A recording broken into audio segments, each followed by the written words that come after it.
we're here with ESPN's own Teron Davenport. Not only does he do ESPN in terms of reporting, writing, he has talking with TV. I mean, he had Mel Kiper Jr. and Chris Sanders on there today. I mean, does it get better than that in Nashville? Does it really? But you know, thanks for coming on, Teron, man. I appreciate it, you coming on, and thank you for your time. Yeah, for sure, man. Appreciate you having me on. Well, of course, we're in Nashville. We're going to talk Titans, of course, obviously. And with the Tennessee Titans, of course, they had a successful season, 11-5. A lot of people were talking about them at one point across the NFL. Then playoffs happened. They have a little stumble. Towards the middle, the end of the season. Playoffs hit. They lose to the Ravens at home. Season over.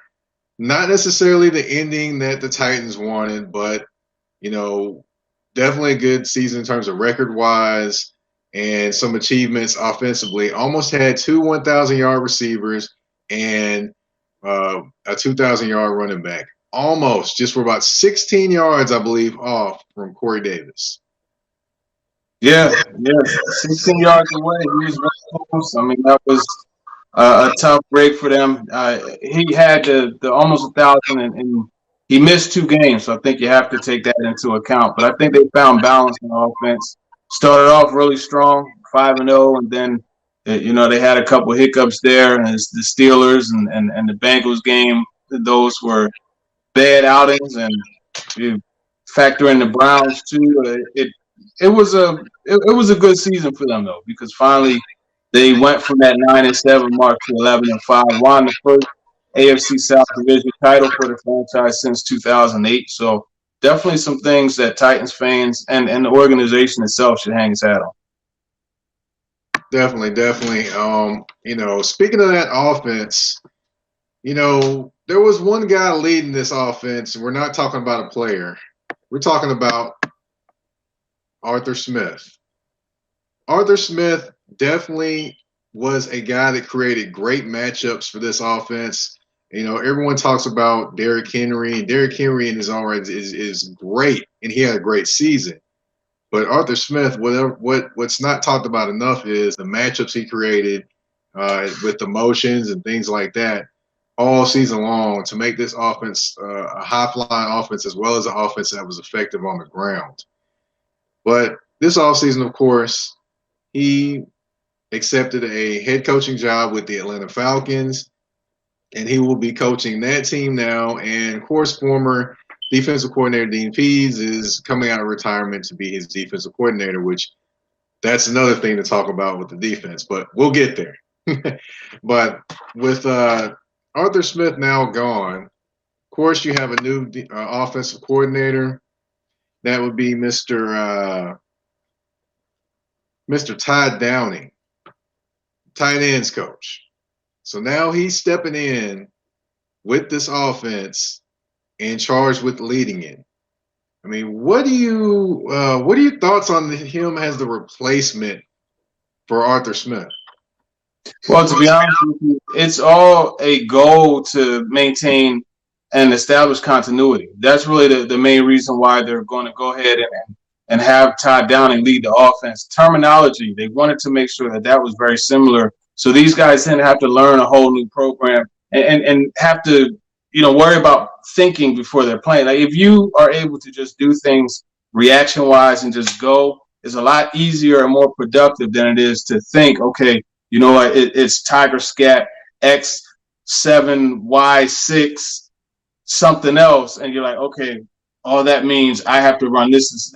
If you know exactly what it is, you would just do it. That's the long story short version of it. So I think that was a good thing. Todd Downing, you have to remember the guy has previous experience as a coordinator. Obviously in Oakland in 2017, it didn't go that well. But I think you have to look at his connection to Kevin Stefanski and just having the understanding that if I'm calling an offense for a defensive-minded head coach that wants to play complementary football, and I have number 22 in the backfield, I have 17 and 11 as well, I need to make sure that I absolutely go for balance, and that's something that he learned from being there in Minnesota, right? Because that's something that John D. Filippo got fired for, and Kevin Stefanski came in and did that, and he sprung that into a head coaching job with the Browns. Speaking of Todd Downing as a offensive coordinator, his first stint as offensive coordinator was with Oakland, and that was 2017. And he had Derek Carr, Marshawn Lynch was back there, the Oakland Raiders. It was a little rough for him. I mean, they were 23rd and finished 23rd in points, 25th in rushing yards. A little rough for him. So definitely with being with Stefanski, maybe this time around he's kind of learned a few things and will be able to do better offensively in terms of as a coordinator. Now he is a tight ends coach, so do you think that more tight ends will be involved? Do you think Jonnu Smith, if he does come back, I believe he's a free agent this offseason. Do you believe Jonnu Smith will be more involved and the tight ends will be even more involved in this offense? Well, you have to remember, Arthur Smith was the tight end coach too before he took over as the OC. So, I mean, I would think that he would be more involved. Well, just not more involved. I can't say that. I would think that he would continue to be involved. And granted, the targets, I think it was only 65 targets for Jonnu Smith last year. He had 41 receptions. But here's the thing. Basically, 1 out of every 5 times that man touched the football, it was a touchdown. He had 8 touchdowns. You look in the red zone, he was the guy in the red zone. That's who they went to very often. He and Ryan Tannehill have that connection. So I don't know that it's all on the coordinator as much as it is on the quarterback to get the football to him, because you could call a play and a quarterback will be required to go through his reads. And if he doesn't see that guy is open and throw him the football, that's not on the coordinator, it's on the quarterback.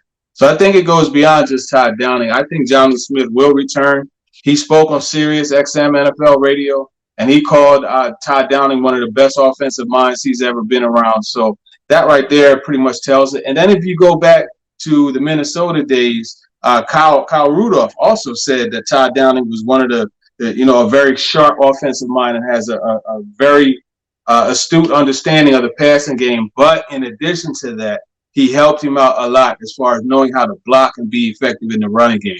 That goes back to what I said before about the balance. Now, for those that don't know who Todd Downing is, I'm pretty sure a lot of people don't. I'm going to show you a picture of who he is. There he is right there. So now everyone can put a face with the name, because a lot of people don't know who he is, unfortunately. But hopefully, for him, in terms of his stature and rise in the NFL, plenty of people will know who he is for good things. And plenty of Titans fans will know who he is for good things. Now, when it comes to the Titans, offensively, they did well this year. They were very explosive offensively, running the football, passing the football. I mean, they could do anything you wanted them to do. Unfortunately, defensively, they weren't quite as explosive and complete a defense. The leading sack guy for the Titans with 4.5 sacks this year, I believe, and it was Harold Landry III, and it just seemed like they just could not get it all together going on at the same time. They had very opportunistic to start the season, but as the season went on, those opportunities kind of didn't happen as much. Now going into the offseason, you would think potentially they would go outside to bring someone in, but they actually promoted the linebackers coach, Shane Bowen, to the defensive coordinator. I mean, what are your thoughts on just how the defense was and them promoting the linebacker coach to be the head coach? The defensive coordinator. It's not really a promotion. That's the role that he had last year. It's just he didn't have the title. So basically, they just put a title on his job that he was already doing. And I don't necessarily think that it was mandatory to go outside of the building to bring in another new coordinator. Because when you do that, you have to have a new system installed. Everybody points to Dean Pease as the man, and granted, he is the man. But that first year, they weren't an outstanding defensive team. They were solid, but they weren't outstanding like they were the second year. I think you really have to look at just the ability to settle into a scheme and be comfortable with it, and actually be able to, once again, as I said with the offense, understand it and know it and play fast, not have to think. And that's something I think happened a lot to Rashaan Evans. It's something I know happened to Kevin Byard, and that's why you didn't get the same results as these guys have, given in the past. So I don't really have an issue, and I don't think there should be an issue with Shane Bowen getting the defensive coordinator title. I think you have to understand he's a young coach, no OTAs, no mini camps to install the scheme.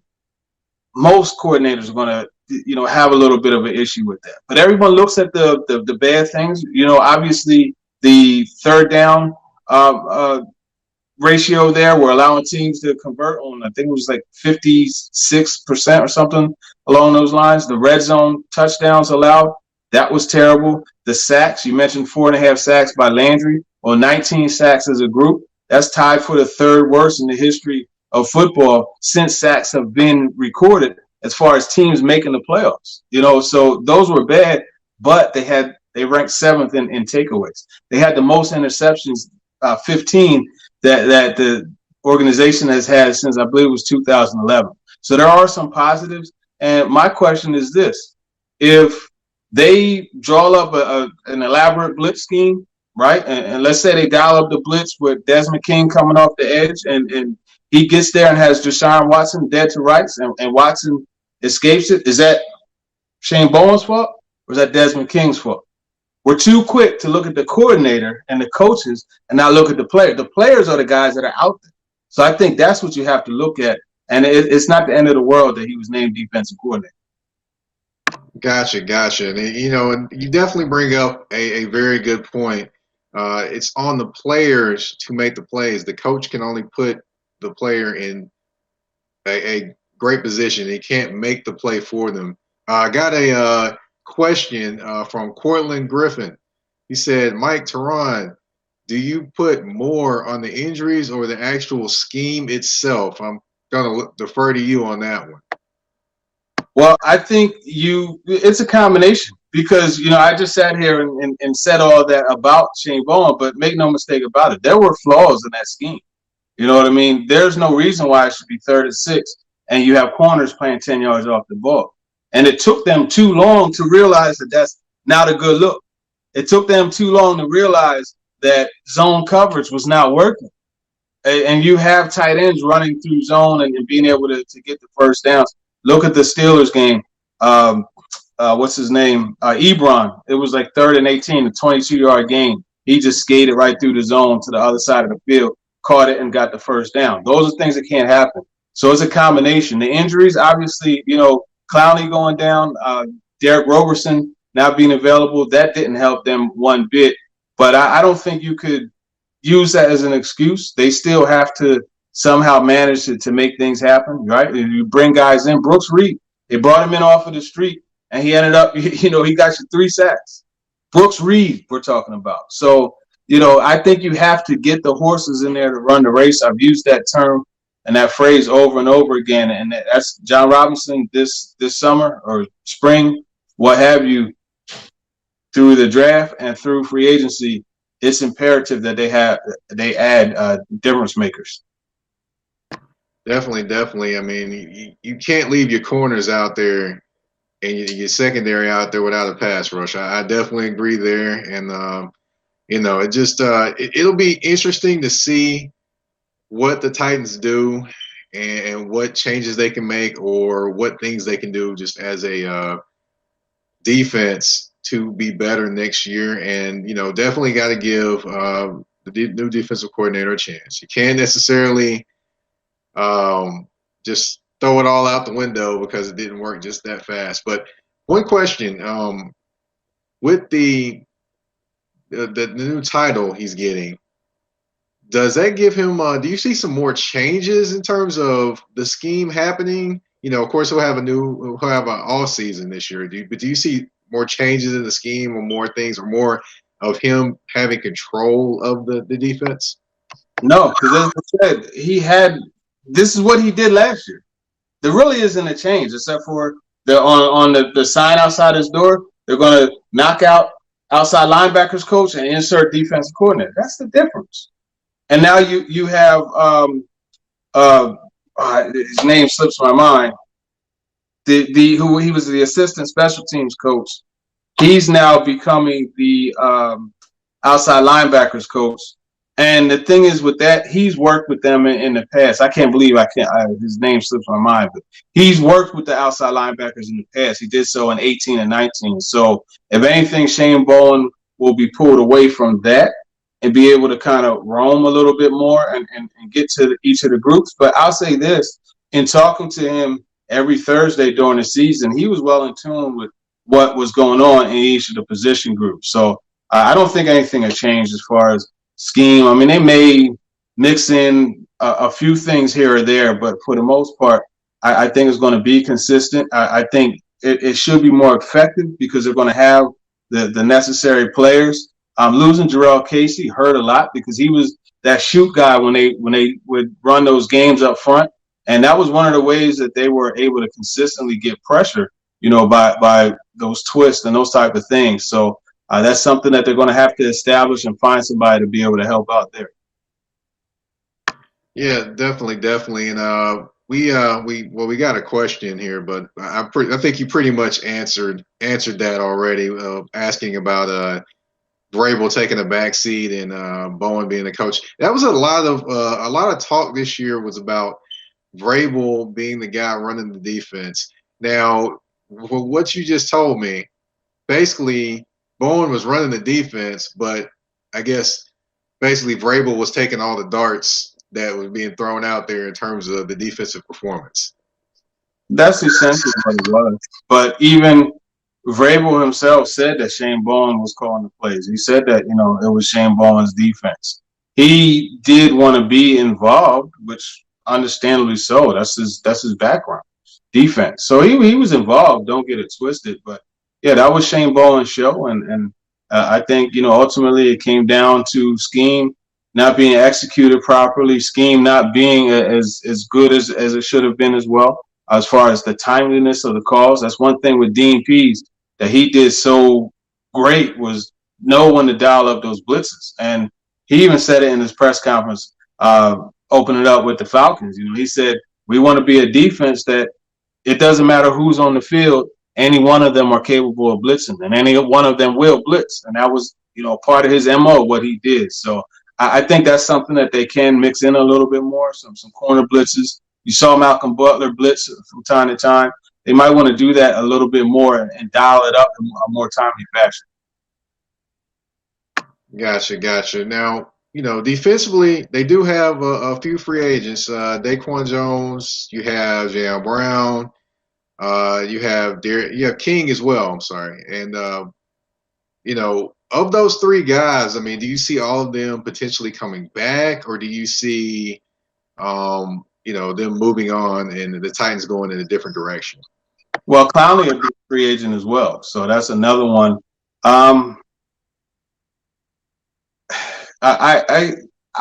It's going to be interesting. I don't believe Daquan Jones will be back because I think they will go out and get somebody that could fill that role. A guy at Florida State's Marvin Wilson would be excellent in that role.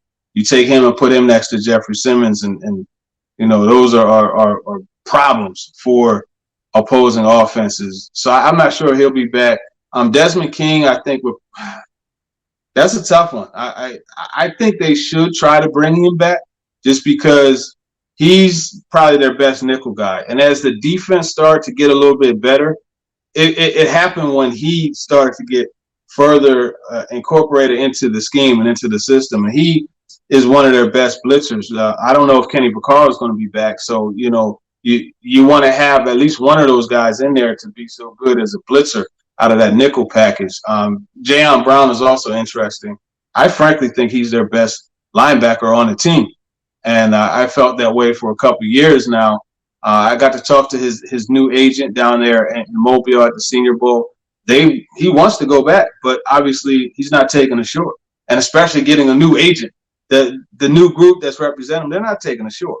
So it's going to have to be the right deal. I think he will get a good amount of interest around the league because he is known as one of the top 3-4 inside backers. So I don't know. I mean, if they do let him go, a guy like KJ Britt out of Auburn would be a really good plug and play guy, to kind of mix time in with David Long Jr., who's an outstanding player himself. Yeah, I'm definitely interested to see what they do with Jam Brown. And I do get the feeling that Daquan Jones will move on. I kind of get the feeling that Daquan Jones may be going further south to, let's say, Atlanta, potentially. But, I could be wrong. But I just get that feeling. They need the money to do it. They are in trouble, a lot of trouble. Yeah. I mean, you think about him and Grady Jackson together. Woo! Goodness gracious. But question, we had another question from, let's see, we got M Plumber 76. So do you think they will go free agent or draft for defense? Both. I think they go both. I expect to see them sign, whether it's a Carl Lawson, Trey Hendrickson, Romeo Okwara, that tier, and then double down with someone like a Marcus Golden or a Jordan Jenkins from the Jets. I expect to see two guys free agency wise, and then the draft. I mean, Azeez Ojulari. You can check my Twitter feed. I have recently posted a few things. That guy is complete, and think Yannick Ngakoue, that type of player as far as solid against the run, the pass, but Ojulari, you could drop him back into coverage, and he's someone in the draft. I talked to Mel Kiper about Jalen Phillips as well as Gregory Rousseau, who he did mock to the Titans. Those are two guys. There's a bunch, man. Patrick Jones is another guy, a day 2 one, possibly a day 4 guy, and Patrick Johnson out of Tulane. There are a lot of pass rushers, man, edge guys. Rashard Weaver, can mention him. William Bradley King out of Baylor. There's a good amount. This is a deep draft, so I expect to see them add 3 or 4 pass rushers, 3 or 4 edge guys. Now, with that being said, personnel-wise, I have a question again from someone.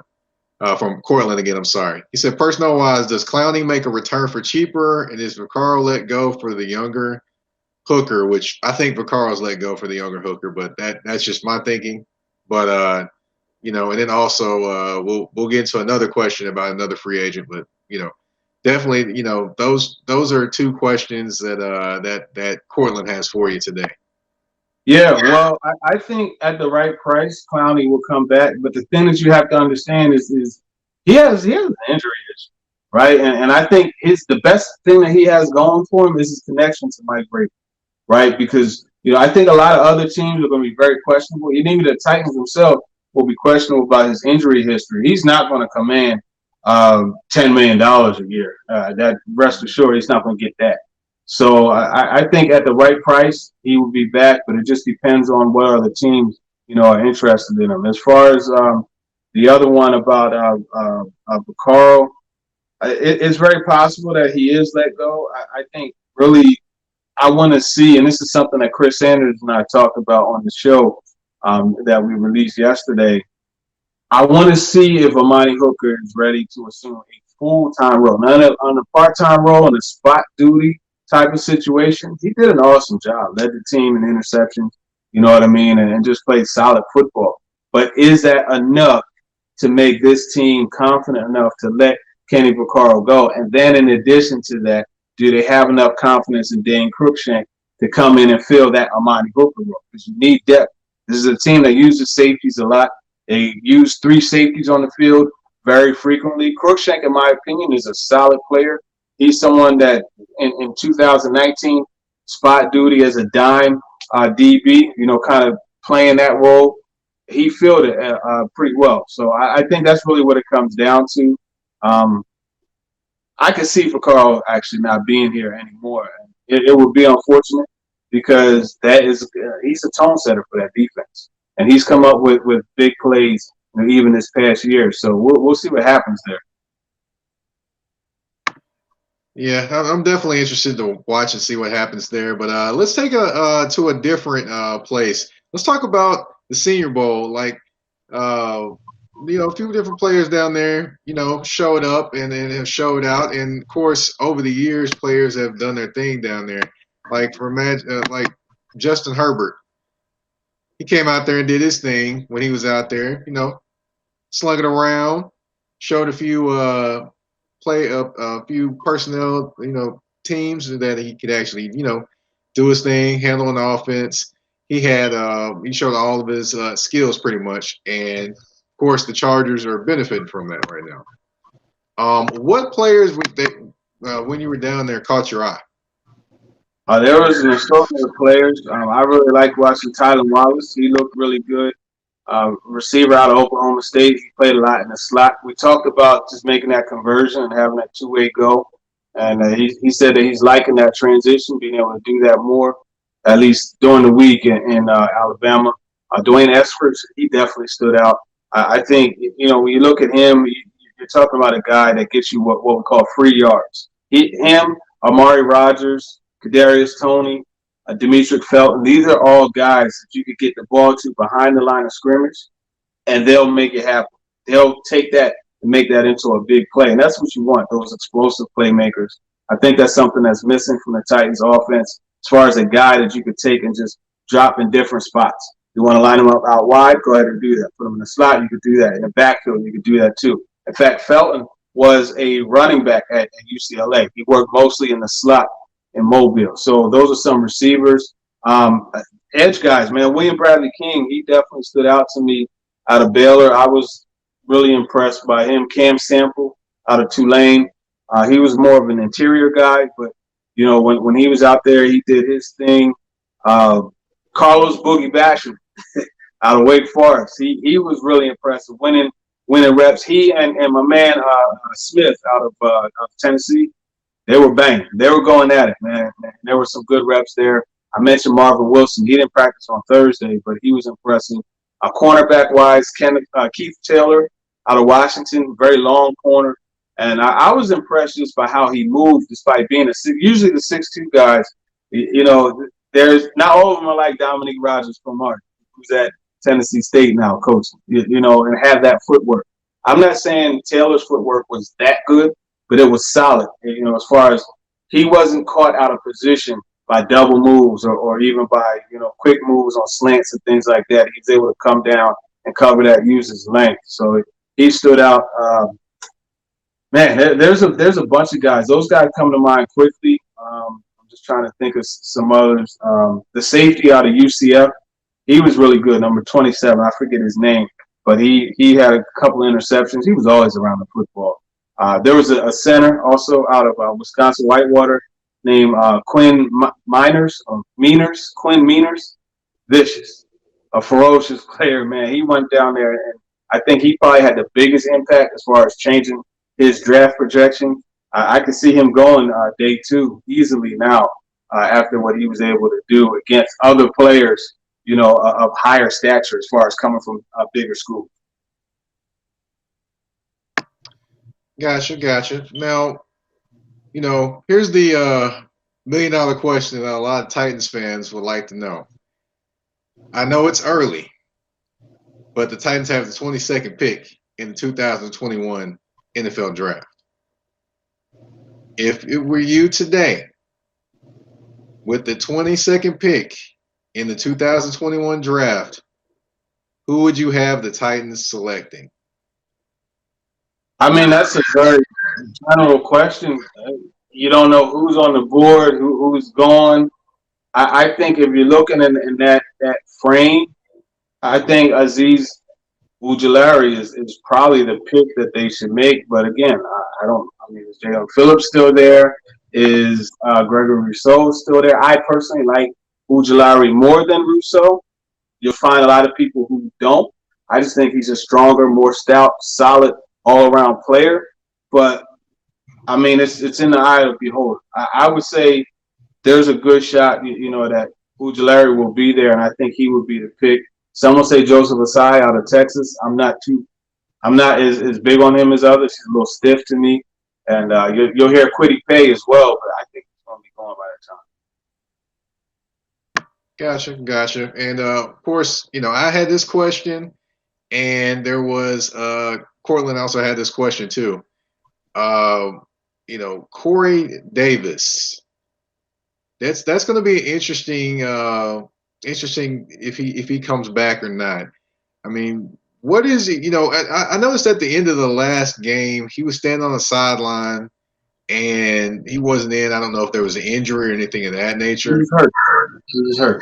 He was hurt. Okay, but yeah, it just seemed like you could see he was frustrated or he looked like he was frustrated. He might have been frustrated because he wasn't out there, but it was more than just being frustrated. Remember, the man lost his brother. That's true too. That's what I mean? He lost his brother. So that's a pretty significant thing, and he was very close to his brother. And again, that Packers game, that was on his brother's birthday. There were things beyond football that factored into that. I'm not making excuses for the man, but I think the fact that he just even suited up and played, for me, that was good enough. You know what I mean? Knowing that he suffered such a significant loss. Definitely, and I definitely don't mean to make that sound small or anything like that. I mean, I know if I lost a sibling and had to continue to do my job on the field, it would be very rough for me to do, and I commend him for doing so. Of course, I just interesting. Just it's going to be interesting to see what he commands on the open market and what happens between him and the Titans, because of course the Titans drafted him very high. And all, just looking at his career, he hasn't necessarily reached those lofty expectations that people had for him. So do you think okay, I think we lost the feed. We lost Teron there. I was going to ask him about Corey Davis there, but I think we might have lost Teron there. But I thank him for answering our questions tonight and answering my questions as well, and giving us a better look at the Titans, a little bit deeper look at the Titans than what we would actually see on the surface level. Definitely going to be a big offseason for the Titans. They have the new offensive coordinator. They have a new defensive coordinator, and it's just they have some offseason decisions to make. Will they bring guys back? Will they let guys go? It's going to be interesting to watch and see. I mean, definitely going to be something worth paying attention to if you're a Titans fan. There goes Teron. There he goes. I don't know what happened. It was having a mind of its own, probably. But I just what I was saying was, as far as Corey Davis, it's going to be interesting to see the level of the market as opposed to if he wants to stay or not, and what all factors go into if he leaves or if he returns as a Tennessee Titan next year. I mean, you have any thoughts on that one in terms of going one way or the other? I mean, I'm pretty sure they would like to bring him back because they have time invested in him and draft capital, but that's not always like the main reason you bring somebody back. I think more importantly, there's a fit. He settled in as a very nice compliment to A.J. Brown, who is without a doubt the lead receiver on the team.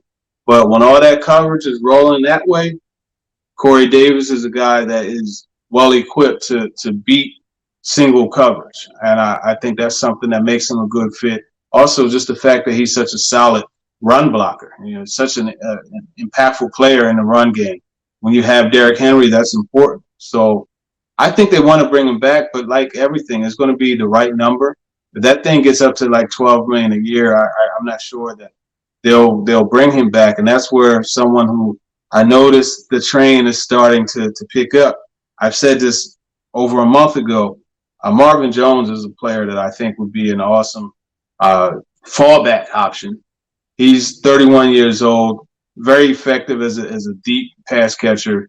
His 12 yards average per catch won't really highlight that. But if you watch beyond last year, you will see that he is a deep ball specialist. But he's also a possession guy, and he is willing to mix it up against the run. He should come in at $7 or $8 million a year, a lot cheaper than 12. So I think they could go from Davis to Jones right there and still be all right, and draft a couple guys. Josh Palmer out of Tennessee would be a really good option for them. I definitely like watching Josh Palmer play. I mean, he's sneaky fast and he's got hands. So I Yeah. definitely like watching him play. Well, next thing I want to do is I want to thank you for coming on with me tonight. Definitely was a pleasure. I mean, you dropped a lot of knowledge and a lot of insight that not the anyone that just sees from the outside looking in would not be able to see or know. And I just thank you for your time. And I just want to give you the floor if you want to talk about anything you have going on, how people can reach out to you, anything like that at all. The floor is yours. Well, yeah, I'm on Twitter at @TDavenport_NFL. You could find ESPN.com, click on the NFL page, then Team and Titans. Subscribe to that. That way you get all ESPN written content that I put up there. In addition to that, make sure you check out Talking with TD. Mention Josh Palmer, mention Patrick Jones. These are guys that we'll have on the show. This upcoming week, we're going to have Felipe Franks on there. We'll have his quarterback coach. So you want a little bit of that SEC quarterback talk? There you go right there. I had Mel Kiper on today. Every week we have Chris Sanders on the show, so definitely make sure you smash that subscribe button and then leave that excellent review. I appreciate each of you for that. And, yeah, man, thanks for having me on, Mike. Yes, sir, definitely. And one thing I also mentioned is, man, you didn't even talk about the books, man. You didn't even talk about the books. Oh, I mean, you got that stuff going on now. Yeah, the books. You always got to have those handy. Got the Carson Wentz song with the Eagles. This is a book that I wrote, my first solo publication. Then you have this one here, A Team Makes a Miracle. These are about the Eagles, so I don't, expect to get too much of a response on that one. I understand that you guys are Titans fans, but these ones.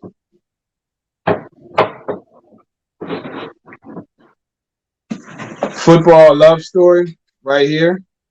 100 different stories from movers and shakers. John Harbaugh, Steve Smith Sr., Ed Reed, Jen Walter, the first female pro coach.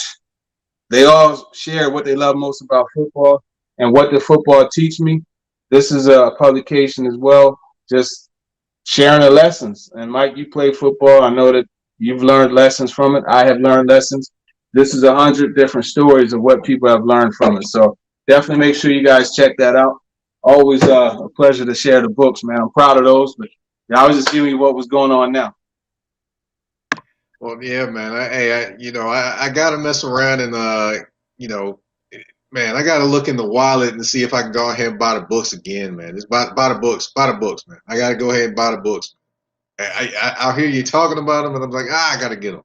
But, thank Teron again for coming on. And, of course, if you want to reach me at anywhere, you can reach me on Twitter at MikePatton82. You can, of course, watch any of the past shows where we talked about, of course, the offensive lines for the AFC South. We talked about, we talked about the Titans. We talked about the Colts. We talked about the Jaguars. But one team we haven't talked about yet, the Houston Texans. And with all the things going on with Deshaun Watson and the team, we're definitely going to touch on that. Maybe it's next week with another special guest. Maybe it's the week after. But we're for sure going to touch on that. Definitely. I just thank everybody for tuning in. If you can, just go ahead and share the show. Let other people, if you got some AFC South fans, you've got some Titans fans around you, show them the show. Let them see it. Let them comment. Hey, I'm always up for a good debate, a good conversation. I thank you for all that tuned in. Let's see, M. Plummer, Ted, Cortland. I mean, I just thank you all for tuning in. We got a guy jumping in saying go Cowboys, but hey, it's the AFC South show, not the NFC East. But anyway, thank you for tuning in too. But I just thank everybody for tuning in. Uh, definitely was a good show, and I have another one planned for you next week. You just have to stay tuned in to see who's coming on and who's going to be expressing their knowledge and their experiences with all that they do. So thank you all for tuning in, and you all have a great night. And guess what, y'all? We might actually have a show on Sunday, which will be the Super Bowl Sunday show. Going to break down all the positions. I'm pretty sure you don't want to miss that one. And hey, if you want to come on and show up and be a guest, hey, let me know. Don't be ashamed to let me know. Y'all have a great night.